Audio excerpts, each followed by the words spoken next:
Convido os irmãos para abrirmos a palavra do Senhor no Evangelho de Lucas, capítulo 16, a partir do versículo 19. Lucas, capítulo 16, a partir do versículo 19 até o final do capítulo, que é o verso 31.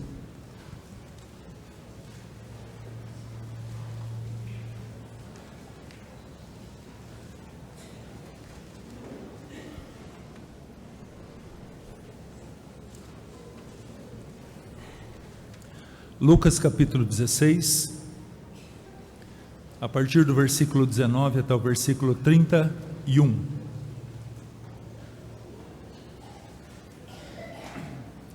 Assim nos diz a palavra do Senhor. Leremos de maneira alternada, lerei os versos ímpares e os irmãos os pares. Assim diz o versículo 19: Ora, havia certo homem rico que se vestia de púrpura e de linho finíssimo, e que todos os dias se regalava esplendidamente.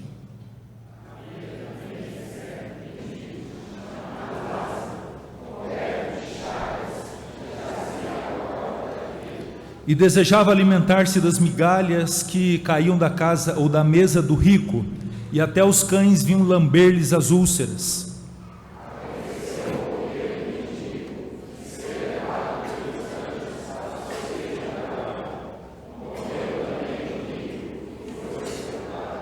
No inferno, estando em tormentos, levantou os olhos e viu ao longe a Abraão e Lázaro no seu seio.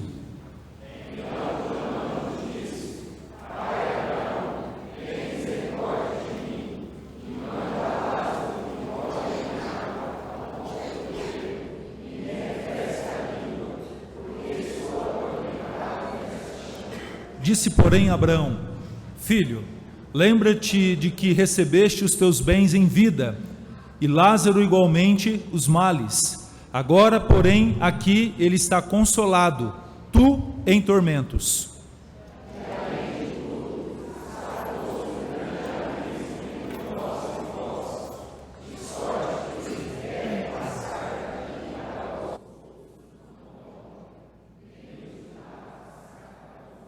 Então replicou: Pai, eu te imploro que o mandes à minha casa paterna.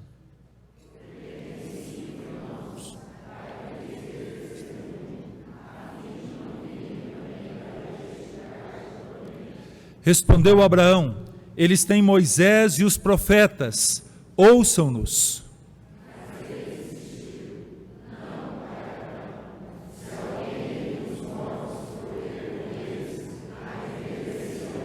Abraão, porém, lhe respondeu: Se não ouvem a Moisés e aos profetas, tampouco se deixarão persuadir, ainda que ressuscite alguém dentre os mortos. Amém.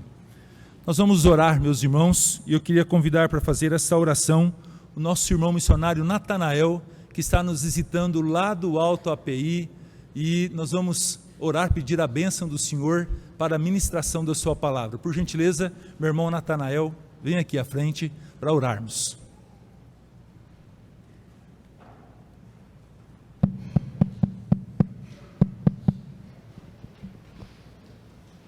Obrigado. Senhor nosso Deus, nosso Pai, nós te damos graças, Senhor, porque até aqui o Senhor tem nos ajudado com a exposição da Tua Palavra e com a disposição que o Senhor tem nos dado aos nossos corações de alcançar a misericórdia do Senhor. E a misericórdia do Senhor são a causa de nós não sermos consumidos. Obrigado, Senhor, por nós, neste momento, estar adiante da exposição da Tua Palavra, que Tu usa o Teu servo para transmitir a mesma para os nossos ouvidos, para nós confortar o nosso coração e nós apegarmos à Tua Palavra, porque sabemos que a Tua Palavra é a única regra de fé e prática que nos leva à salvação, Senhor, através de Jesus Cristo, nosso Salvador. Obrigado por esta manhã de domingo, aonde nós estamos, Deus, a esperar a Tua volta, e sabemos que nesse dia é o dia que nós dedicamos toda a nossa vida, todo o nosso corpo ao Senhor. Pai, em nome de Cristo, ajuda o Teu servo e todos nós, através da iluminação do Teu Espírito Santo, em nome de Jesus. Amém, amém. Obrigado, meu irmão, que Deus abençoe. Acompanhe o nosso irmão, sua esposa Dina, e vai ser apresentado em momento oportuno.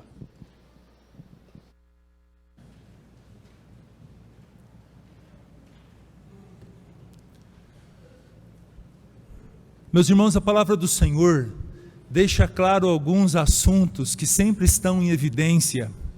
E dentre eles eu queria destacar dois que têm a ver com o texto que nós acabamos de ler. O primeiro tem a ver com o cuidado que nós temos com as pessoas.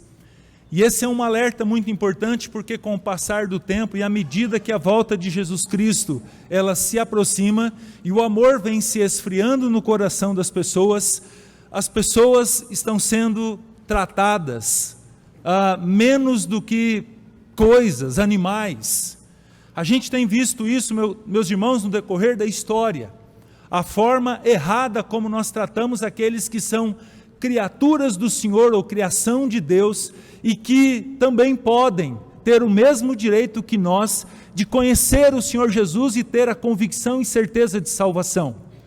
Mas o segundo instante, que também tem a ver com o texto que nós acabamos de ler, é a forma errada como nós lidamos com os recursos que Deus tem nos dado. Aonde nós não apenas lidamos de maneira errada, mas muitas vezes caímos nas raias da idolatria, com relação àquilo que o Senhor, com sua misericórdia e graça, nos tem dado. Esse texto que nós acabamos de ler, que conta a parábola, a história de Rico e Lázaro, ele dá-nos a impressão de que esses dois assuntos, eles estão em voga.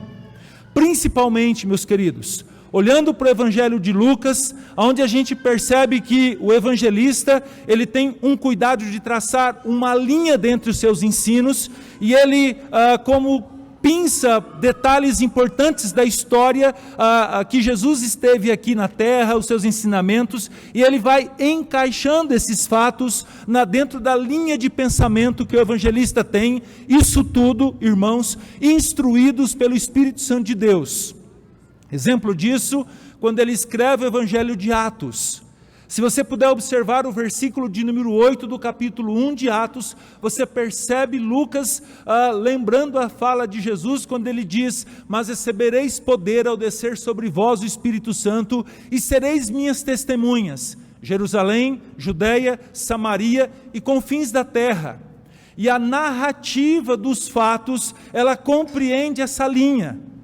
A princípio, na cidade de Jerusalém, capítulo 2, o Espírito Santo de Deus, ele desce sobre primeiramente um grupo, usando Pedro para que a igreja do Senhor começasse. Logo após, você vê nos arredores de Jerusalém, Samaria, a palavra do Senhor sendo pregada, Judeia, e confins da terra, especialmente com o apóstolo Paulo, dentre os mais variados lugares do mundo. Lucas tem essa característica. Ele estabelece uma linha e ele, como dito, pinça fatos que aconteceram no período em que Jesus Cristo esteve conosco, e ele então demonstra ou acrescenta isso, criando todo um cenário para trazer-nos ensinos que são importantes. Como eu disse, esse texto ele é a conclusão daquilo que inicia no capítulo 15. Se os irmãos puderem observar, o início do capítulo 15, versos de número 1 e verso 2, a palavra de Deus diz que se aproxima de Jesus Cristo para ouvi-lo, dois grupos de pessoas que eram extremamente discriminados e com razão, em partes, por conta de suas posturas e atitudes. E a gente olha que aproximando-se de Jesus, diz o verso 1, todos os publicanos e pecadores vêm para ouvi-lo. E murmuravam os fariseus e os escribas, dizendo: este recebe pecadores e come com eles. Entre outras palavras, esses dois grupos, que com certeza é muita gente, publicanos ou cobradores de impostos, aproximam do Senhor Jesus para ouvir-lhes os seus ensinamentos.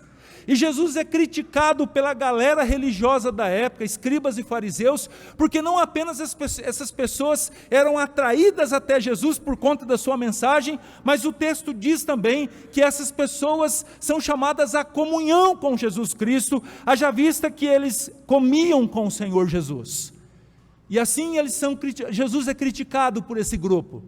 Ou seja, na cabeça de fariseus e publicanos, de fariseus e escribas, publicanos e pecadores não tinham a oportunidade de terem seus corações transformados. Não poderiam ter a oportunidade, por exemplo, de se converter, de crer no Senhor, de voltar-se para Deus. E aí Jesus conta 3 parábolas. Se você puder observar a partir do verso 3, ele propõe então primeiramente a parábola da ovelha perdida. onde ele conta que um pastor que cuidava de 100 ovelhas, um dia dá conta da falta de uma delas.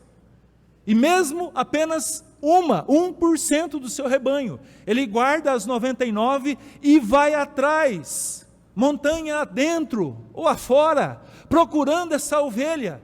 E a encontra toda ferida, machucada, e ele tem todo o cuidado de fazer o quê? Pegar essa ovelha, colocar no seu colo e levá-la de volta ao redil depois de tratar dos seus ferimentos. Ele começa a contar de um animal que com certeza tem um valor muito grande em Israel, não só pela sua carne, mas pelo seu leite, pela sua lã.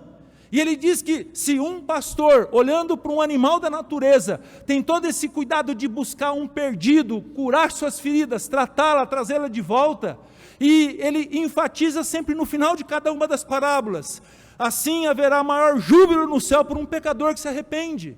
O trato que nós devemos ter com aqueles que foram criados à imagem e semelhança de Deus. No mundo pervertido que nós vivemos, aonde, como eu disse, um animal da natureza tem muito mais valor do que um ser humano. E a parábola continua, ele conta a respeito da dracma perdida, uma moeda grega, meus queridos, que tem mais ou menos valor de um denário, que era uma moeda romana, que equivale a um dia de serviço. Uma mulher com 10 moedas perde uma. E o texto diz que ela varre a casa até encontrá-la. E quando encontra essa dracma, ela faz festa com suas amigas, se alegrando pela dracma que foi achada. E o final do versículo tem o mesmo propósito. Assim, de igual modo, há júbilo no céu quando um pecador se arrepende. E ele continua nessa escala de valores. Uma ovelha, uma moeda, e aí ele culmina em pessoas.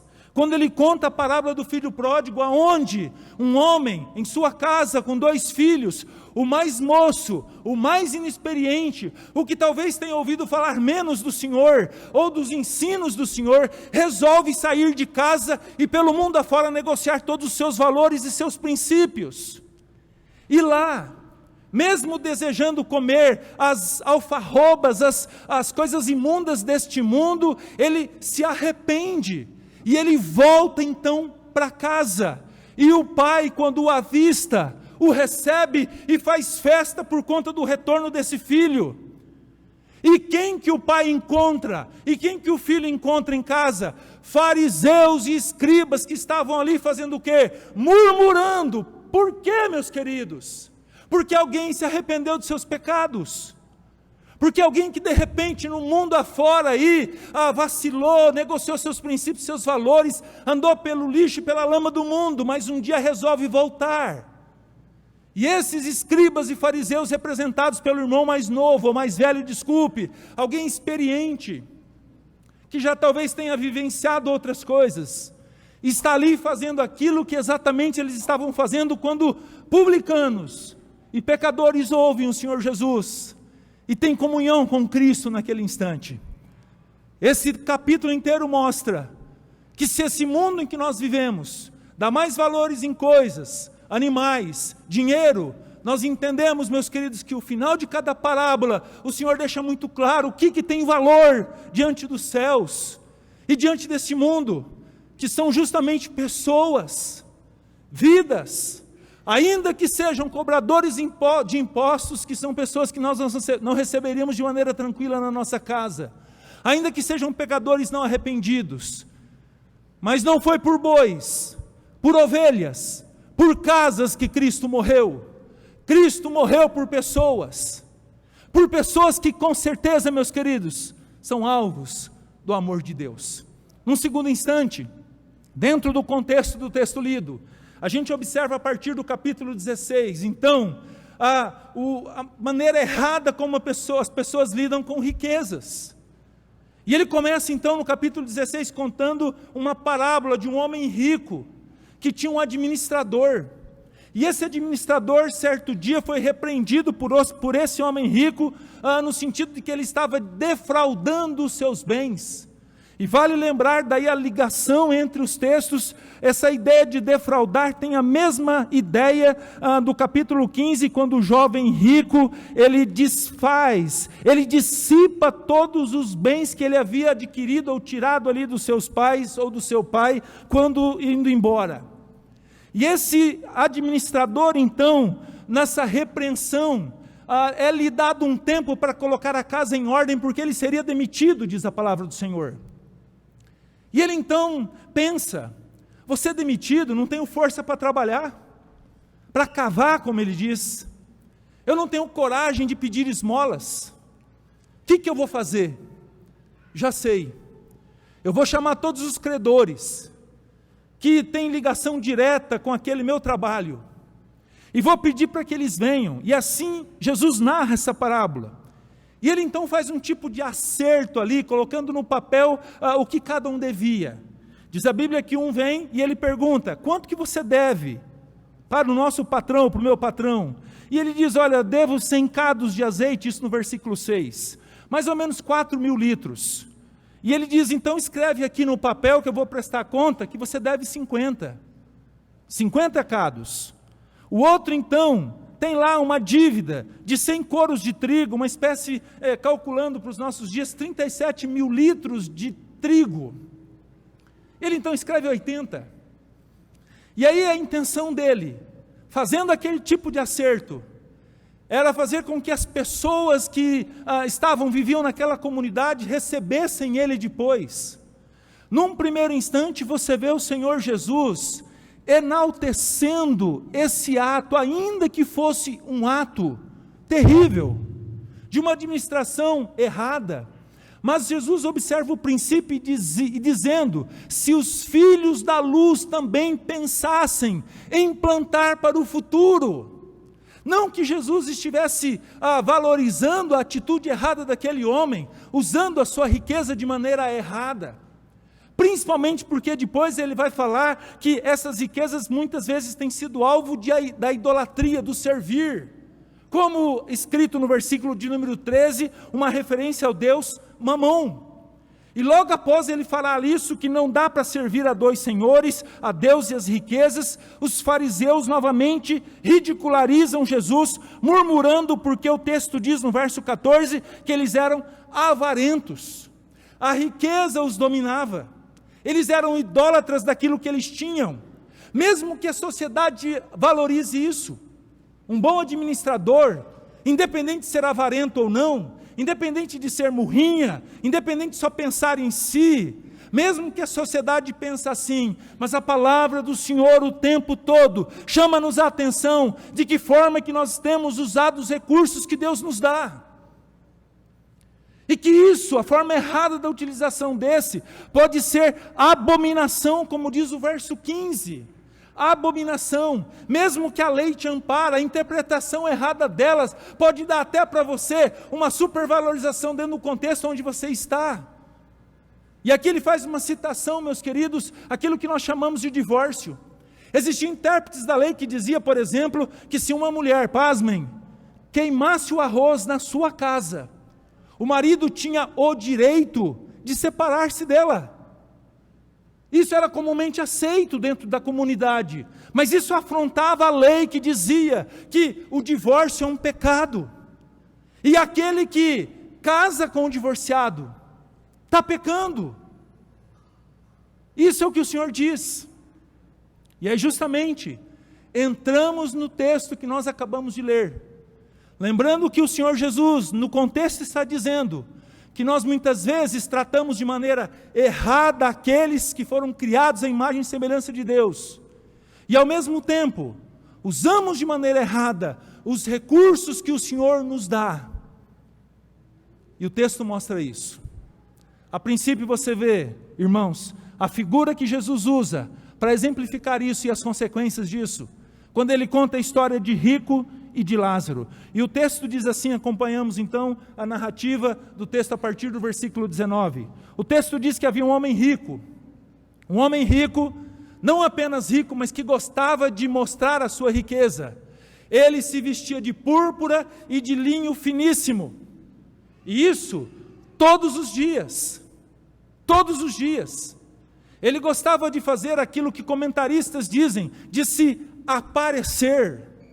Inclusive, meus queridos, Kistemacher, comentando esse texto, ele diz assim, que esse rico, ele parecia um pavão, com as suas penas abertas, diariamente, E o texto diz que a sua riqueza levava ele a se regalar esplendidamente. Como eu disse, o nome dele deveria ser outro, ou não tem nome aqui, mas poderia colocarmos alguma coisa relacionada a alguém que gostava de se aparecer.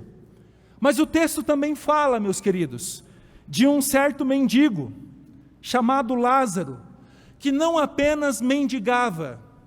E o que nós observamos nesse texto é que esse mendigo, como era costume na época, que tinha problemas de saúde, ele era carregado diariamente à porta da casa ou de um templo. E nesse caso ele fora colocado na porta da casa desse rico. E diz o texto, meus queridos, que ele era mendigo, coberto de chagas, e a Bíblia fala que ele desejava comer das migalhas da casa daquele rico. O texto não diz que ele comia, o texto diz que ele desejava, porém, a gente não vê esse rico dando sequer migalhas de pão para ele comer. E aí Jesus Cristo contando, narrando essa parábola, ele não apenas fala que era um mendigo, não apenas diz que era alguém coberto de chagas, não apenas enfatiza que é alguém que não tinha o que comer, mas ao mesmo tempo Jesus diz que até os cães vinham lamber-lhes as úlceras. Os amigos que ele tinha, os companheiros, não eram aqueles cachorros de madame, bem cuidados, eram cachorros de rua, em sua maioria, mal cuidado. Vamos pensar aqui, olhando para o nosso contexto, com sarnas e todo tipo de enfermidade que lambia suas enfermidades. Essa é a condição daquele homem. Mas a Bíblia fala uma coisa muito importante, meus queridos, que um dia eles morreram. Diz a palavra de Deus que esse homem coberto de chagas, fala muito pouco a respeito nessa parábola sobre a sua morte. Logo após falar que ele morreu, ele foi levado pelos anjos ao seio de Abraão. Anjos aqui são instrumentos de Deus, que estão ao serviço do Senhor, que cumprem ordens, e que levam a alma desse homem até o seio de Abraão, uma espécie, meus queridos, de lugar onde há intimidade com aqueles que estão com o Senhor. A expressão seio de Abraão é a mesma expressão que quando o apóstolo João, ele se debruça no peito de Jesus Cristo, trazendo uma ideia de intimidade. É nesse local de intimidade com o Senhor e com os seus servos, é que este homem foi levado. A alma de Lázaro foi levada. E diz a palavra que após a morte de Lázaro, ele é sepultado. Essa expressão de sepultamento traz a ideia de pompa, de alguém quando morre, com certeza com todos aqueles aparatos antes de ser enterrado. Mas o texto mostra que se a alma no primeiro instante de Lázaro estava com o Senhor, num segundo instante, a alma daquele homem foi exatamente para o lugar onde estão todos aqueles que não creem no Senhor, todos aqueles que não confessam Jesus como seu Senhor, todos aqueles que não amam o seu próximo, e todos aqueles que são desobedientes ao ensino do Senhor, como por exemplo, olhar o nosso próximo, independente dele ser um cobrador de impostos, de ser um pecador, ou de ser um mendigo doente, jogado e marginalizado pela sociedade. A preocupação do Senhor Jesus é nos alertar nesses dias, para a forma como nós temos nos comportado, e ao mesmo tempo a ênfase de que tal atitude leva sim o ser humano para o inferno, por mais que não seja uma mensagem tão agradável, é algo que nós precisamos considerar. Por quê? Porque é bíblico. Se num primeiro instante a narrativa se dá em vida, a segunda parte da parábola, a narrativa, ela se dá enquanto alma, e o destino dessas almas. E a Bíblia fala, a partir do verso 23 até o verso 31, que lá no inferno, o rico olha, e ele vê Lázaro no seio de Abraão. Então lá no inferno, ele clama ao Senhor no versículo 24, Abraão, tem misericórdia de mim, pai Abraão. Daí a ideia de depois ele usar a figura do filho como resposta. Mas ele, naquele instante, ele lembra de alguém que é tido como pai dele, como alguém que na questão da hierarquia ou na questão da descendência, e ocupa essa função. Mas ali, meus queridos, no inferno, ele não perde a pompa, de maneira nenhuma. Ele chega para Abraão e diz assim: pai Abraão, manda Lázaro. E aqui a ideia de alguém que está sempre nessa posição de altivez, talvez motivado pelo dinheiro, pelos recursos, pelo poder que ele acha que tem. Pai Abraão, manda esse escravo aí, esse coitado, esse que está vivendo essa... manda que ele venha e me molhe a língua com o dedo, a ponta do dedo em água. Por quê? Porque eu estou atormentado nessa chama. E a resposta de Abraão é: não, não. E ele diz: lembra-te de todas as oportunidades que você teve. Lembra? Você foi rico, você teve recursos e usou esses recursos da maneira mais errada possível, alimentando os seus prazeres, os seus desejos, idolatrando esse dinheiro. Você usou de maneira errada. E esse pai Abraão, que com certeza ensinou muita coisa, você virou as costas para todos esses ensinos. Você está vivendo as consequências das suas atitudes. Porém, Lázaro está aqui, consolado. E outro detalhe, quebra aqui com ensinos que nós consideramos não como primários, mas secundários. A primeira delas é que existe inferno. O inferno não é aqui como muitos ensinam, ou como muitos pensam. Segundo, quebra a ideia do espiritismo. Não tem volta. Pai Abraão usa uma figura muito comum em Israel: montanhas, abismos, desfiladeiros. E ele diz: olha, há uma enorme distância, algo profundo, um abismo que não dá para passar. Ele usa uma figura dizendo que não tem como nem comunicar e nem mudar a condição. Não só quebra a visão espírita de conversa, mas também quebra a ideia de purgatório, como muitos pensam, num estado intermediário da alma. E aí, meus queridos, vem a segundo pedido que expressa soberba. Então ele replica no verso 27, manda que Lázaro volte então para minha casa paterna, já que eu não posso voltar. E ele explica o motivo: tenho 5 irmãos, a fim de que eles não venham para esse lugar de tormento. Meus irmãos, com certeza a riqueza daquele, ou a preocupação daquele homem, não estava com cinco irmãos. O próprio Kistemaker, quando comenta esse verso, ele diz que o pensamento egoísta era tão grande, que ele não suportaria a ideia de que aqueles 5 irmãos, que fatalmente iria para aquele lugar, ficasse atormentando ele mais ainda com acusações. Olha a sua postura em vida, o que você fez? Nós usamos você como exemplo, e nós estamos aqui nessa condição também. Novamente ele expressa essa soberba: manda ele lá. E o que Abraão diz? Não, não tem como, já te falei isso. Agora ele mostra uma coisa muito importante para nós: eles têm Moisés e os profetas, que eles possam ouvi-los. O que ele está dizendo é que eles tinham a palavra do Senhor, ainda que apenas o Velho Testamento, mas eles tinham todo o Pentateuco, que eram os escritos de Moisés. Eles tinham todos os profetas maiores e menores, que em tese, meus queridos, foram os primeiros os quais o Senhor revelou a sua vontade. E detalhe, não houve mudanças. Você vê o Senhor primeiramente revelando a sua vontade aos profetas, e eles falaram da parte de Deus. Num segundo instante você vê a figura de Jesus Cristo, não mudando nada, não revogando nada, mas cumprindo tudo aquilo que fora manifestado aos profetas. O que ele corrige são as interpretações erradas que existiam da lei e dos ensinos. Num terceiro instante, você vê os apóstolos fazendo o quê? Exatamente, colocando tudo aquilo que os profetas diziam, que o Senhor Jesus homologou. Não há mudança. Num quarto instante, qual que é o propósito da igreja? Mudar alguma coisa? Claro que não. É observar sim Moisés, os profetas, o que Cristo homologou e o que os apóstolos colocaram isso em prática nos mais diferentes lugares onde o Senhor queria.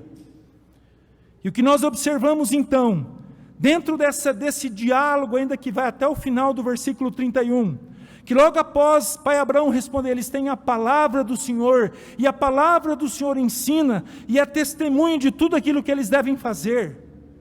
E aí novamente a insistência daquele rico, dizendo, não pai Abraão, se alguém dentre os mortos for ter com eles, eles vão se arrepender. Olha o argumento, se houver um milagre, de uma pessoa que ressuscite dentre os mortos, e ela aparecer para os meus irmãos e para as pessoas que estão ali, eles vão se arrepender da sua condição, e eles vão voltar-se para o Senhor. Vamos lembrar, meus queridos, de um fato que aconteceu assim, João capítulo 11, um homem morreu, Lázaro também, 4 dias morto. O que o Senhor Jesus fez? Ressuscitou aquele homem, num quesito de revelação. Ele é aquele que é Senhor sobre a vida e sobre a morte, ele mostra isso como Deus, ressuscita Lázaro, Lázaro volta.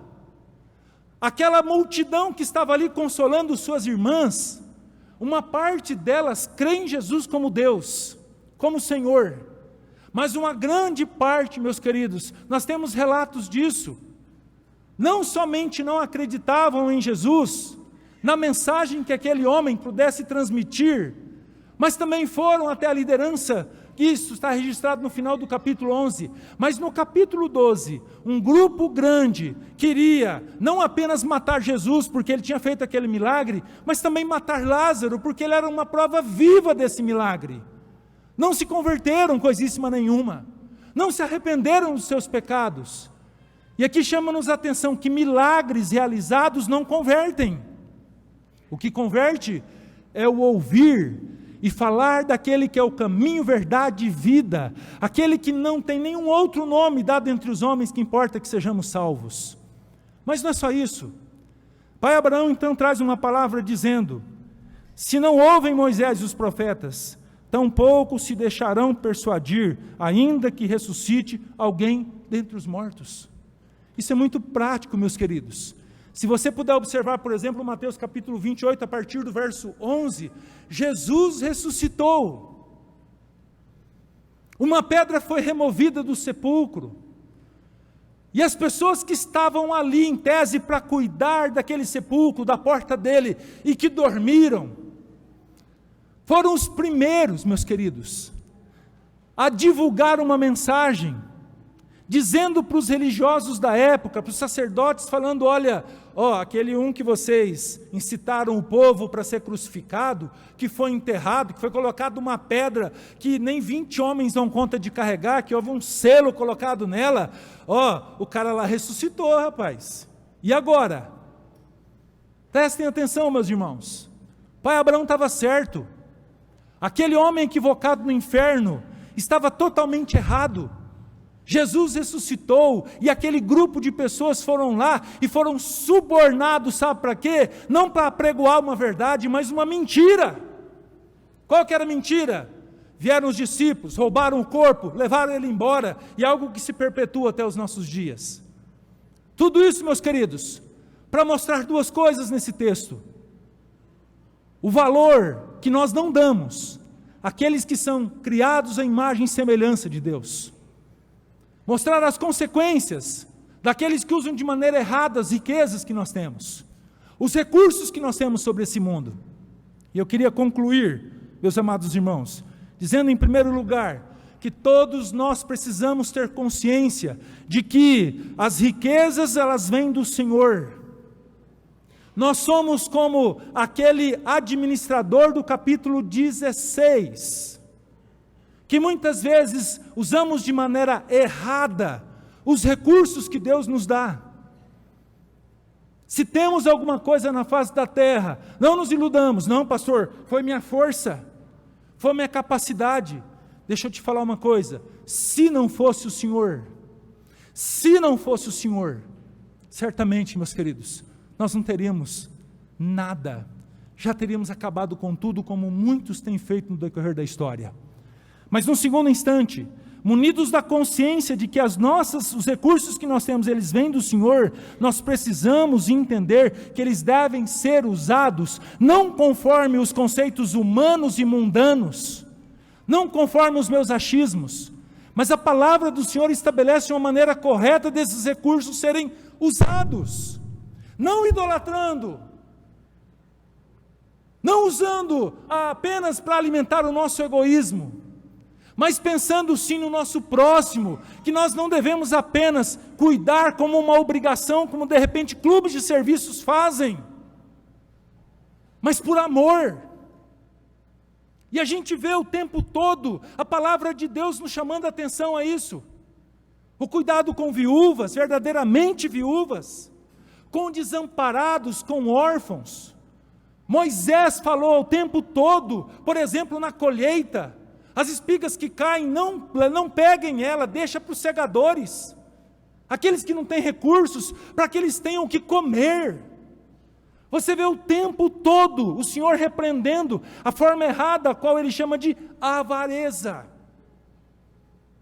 E é justamente o terceiro entendimento que nós devemos ter. Todos, independente da nossa condição social, de conhecimento, todos devem ser tratados como Deus trata. Às vezes, meus irmãos, nós achamos que é por ser um corrupto, um ladrão, não, esse aí não tem mais chance, eu não quero nem conversar com ele. Deixa eu te falar uma coisa, não existe diferença de pecadão e pecadinho, não existe. O mesmo que roubou, que foi corrupto, o mesmo pecado é aquele que muitas vezes nós cometemos antes de conhecer a Cristo, como mentirosos, falsos, tratamos de maneira errada os nossos pais, os nossos filhos. Portanto, meus queridos, ainda que sejam cobradores de impostos, pecadores não arrependidos, doentes jogados na rua, mendigos, todos eles são dignos também do nosso amor, e é o nosso próximo. Prova disso, quando questionado, quem é o nosso próximo? O nosso próximo, meus queridos, pode ser aquele que foi maltratado e surrado por ladrões e jogados à margem, aonde religiosos passavam e passavam de largo, por um samaritano foi lá, socorreu ele. É assim que nós devemos nos portar, diz a palavra do Senhor. E por fim, o maior entendimento dessa atitude, desse comportamento, prestem bastante atenção, pode colocar o homem na condição de inferno. E esse lugar, apesar que uma mensagem tem sido apregoada nos nossos dias, de que pode ter volta, a palavra do Senhor fala que não há volta, não há sequer comunicação. Que creiamos na palavra do Senhor, que possamos sim observar aquilo que Ele nos ensinou. Ame o seu próximo, cuide, use os recursos que Deus te deu, para que o nome do Senhor seja glorificado, e não o seu. Importa que o Senhor cresça, e que nós diminuamos. Que o Senhor nos ajude, e nos abençoe para tanto. Amém? Vamos orar?